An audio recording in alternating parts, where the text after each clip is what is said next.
Ya, 2 September 2025 kan begitu kan, artinya ada sekitar lebih dari 2 minggu lagi kan gitu.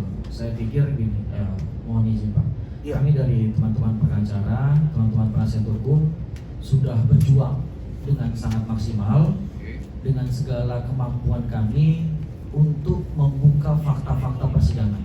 Ya. Di mana yang menjadi catatan kita bersama bahwa tim pengacara telah berhasil membuka apakah pelecehan tersebut itu adalah fakta atau tidak. Ya. Karena pembelaan terhadap pasal 27 ayat 3, jika terdakwa mampu membuktikan bahwa tuduhan yang disampaikannya adalah sebuah fakta, Ya. maka perbuatan itu bukanlah perbuatan pencemaran nama baik. Ya. Dalam hal ini, kalaupun terdakwa benar memposting, tetapi pertanyaannya apakah postingan ini adalah tindak pidana?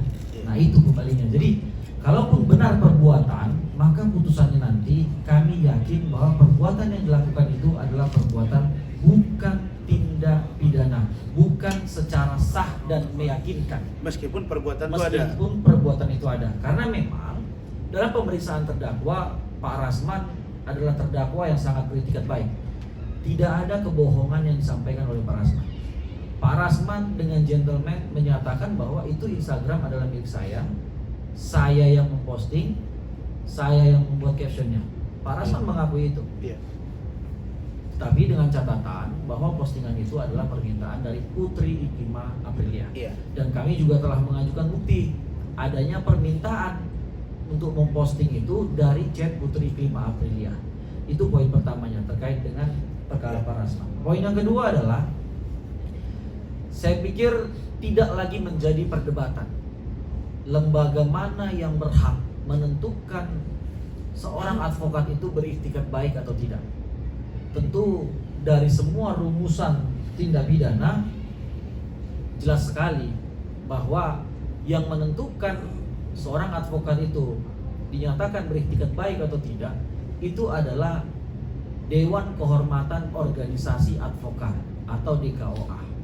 Dan Pak Rasman telah disidang DKOA pada tanggal 4 Desember 2024. Dalam hal Pak Rasman mendampingi Putri Iklimah dari rentang waktu tanggal 25 April 2022 sampai dengan 11 Juni 2022. Dan dinyatakan bahwa tidak ada perbuatan yang melanggar etik ataupun perbuatan yang melanggar perundang-undangan. Kemudian dihubungkan dengan putusan itu, maka Pak Rasman haruslah dinyatakan sebagai advokat yang beritikat baik dan kemudian mendapatkan hak imunitas advokat. Di sini saya mau mengajak teman-teman advokat seluruh Indonesia, mari pertama kita berdoa, kemudian yang kedua, mari kita sama-sama memperjuangkan hak imunitas advokat ini. Ini demi untuk kita sendiri.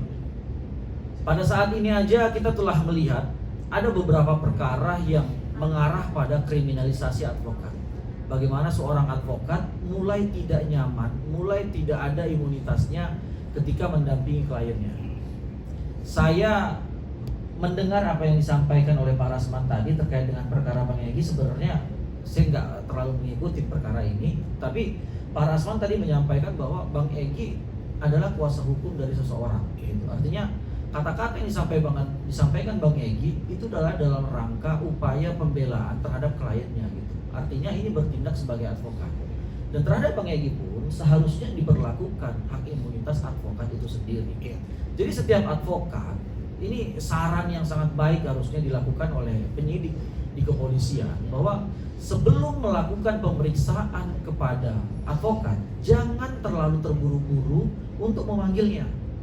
Alangkah lebih tepat untuk mentaati MOU, Memorandum of Understanding, yang ditandatangani oleh Kapolri dengan Ketua Pradi, yang menyatakan bahwa sebelum dilakukan pemeriksaan harusnya berkoordinasi dengan Dewan Kehormatan Organisasi Advokat untuk menyatakan apakah perbuatan advokat tersebut masuk dalam ranah kode etik atau tidak gitu.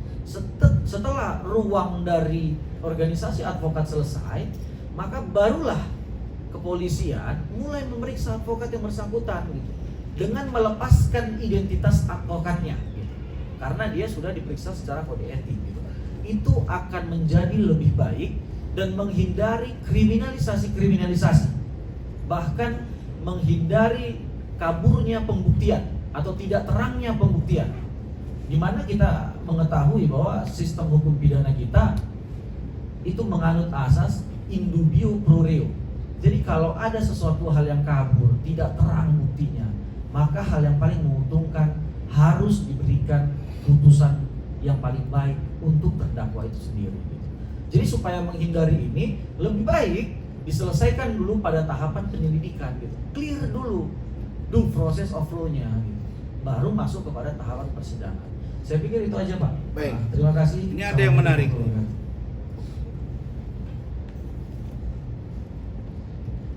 Ini salah satu contoh.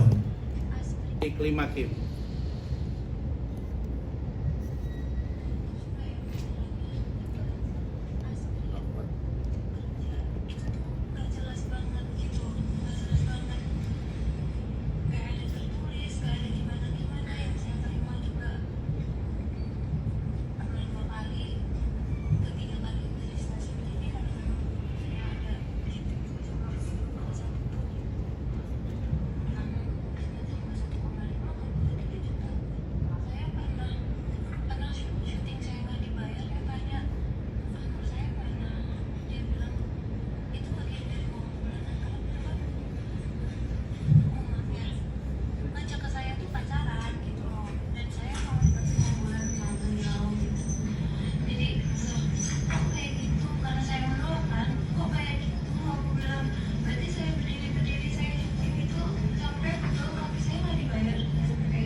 Di sini Iklim Hakim mengakui bahwa dia hanya dapat uang 4 juta dan diajak berpacaran, tapi dia nggak mau oleh si Hotman.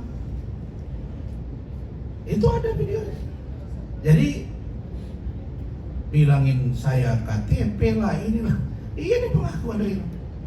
Nah karena itu ini kita lihat nanti di putusan, karena ini juga sudah kami sampaikan ya, kita sampaikan di persidangan, dan pengakuan Iklima ini terkait dengan Sudarman Paris yang diduga melecehkan dia dan hanya digaji dengan sedemikian rupa dan mengaku mengajak berpacaran Iklim Hakim. Hotman bilang berpacaran, Iklim Hakim bilang tidak berpacaran. Maka kalau dibaca pledoi duplik, tidak ada ruang untuk menghukum saya dan harus dibebaskan. Demikian, terima kasih. Wassalamualaikum warahmatullahi wabarakatuh. Selamat sore.